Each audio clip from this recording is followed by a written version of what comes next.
आज हम बात करने वाले हैं प्राचीन भारत के सबसे महान और शायद सबसे दर्दनाक राजवंश की।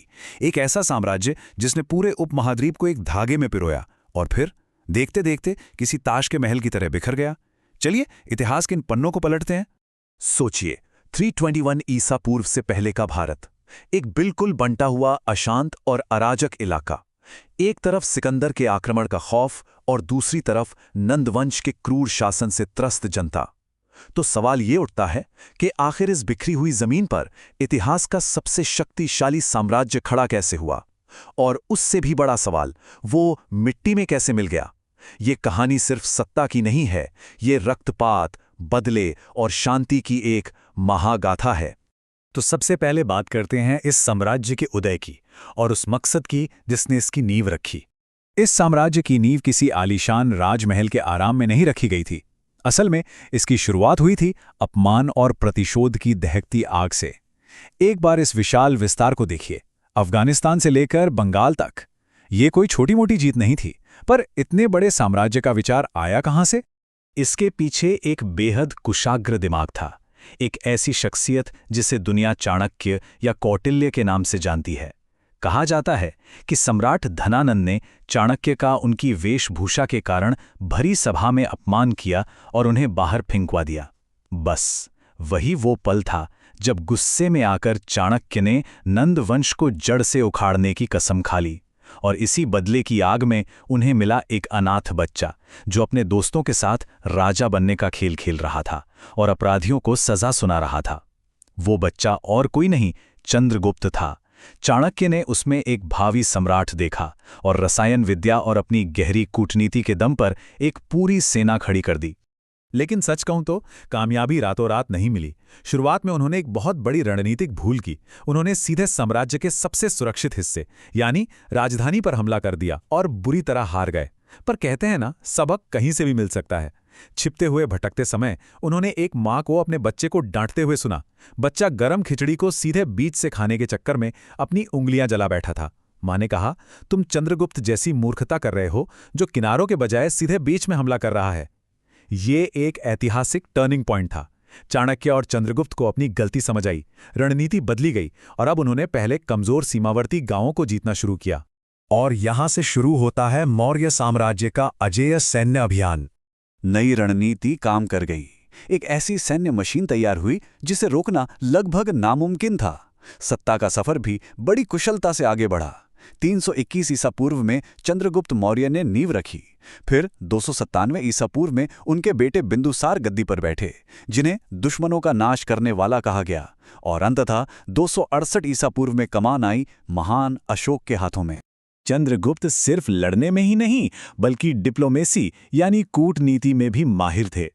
305 ईसा पूर्व में उन्होंने सिकंदर के सेनापति सेल्यूकस निकेटर के साथ एक ऐतिहासिक संधि की।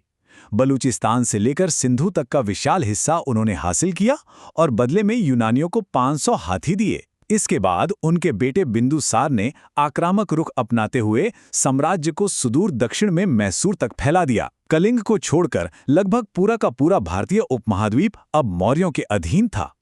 पर इस महागाथा का सबसे अंधेरा और दर्दनाक पन्ना अभी बाकी था, कलिंग युद्ध।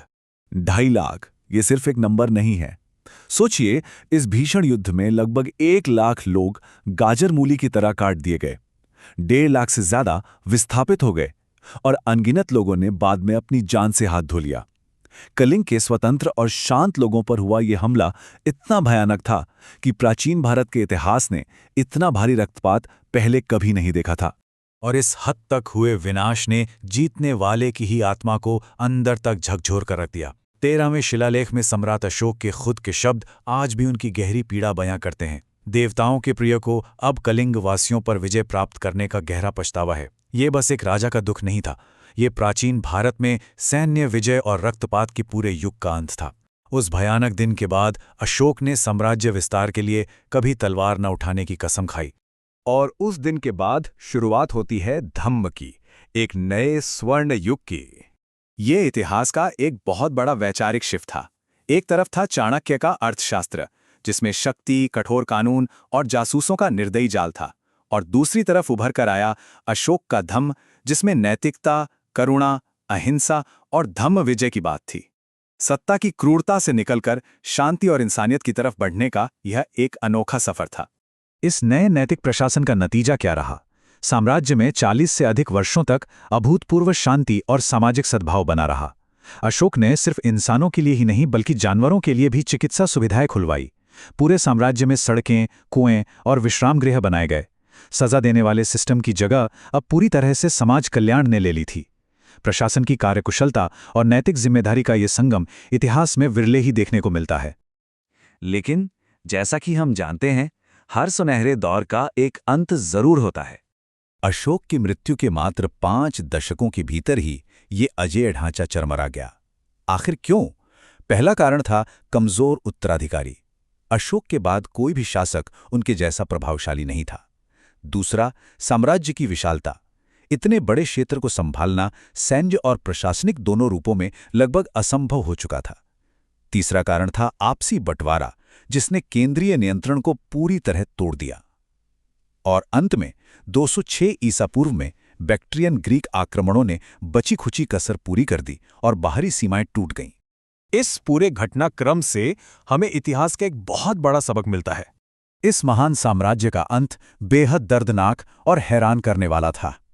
185 ईसा पूर्व में साम्राज्य के अंतिम शासक बृहद्रथ मौर्य को उनके ही सेनापति पुष्यमित्र शुंग ने दिन दहाड़े सार्वजनिक रूप से मौत के घाट उतार दिया, और इसी एक घटना के साथ प्राचीन भारत का सबसे ताकतवर साम्राज्य हमेशा हमेशा के लिए समाप्त हो गया।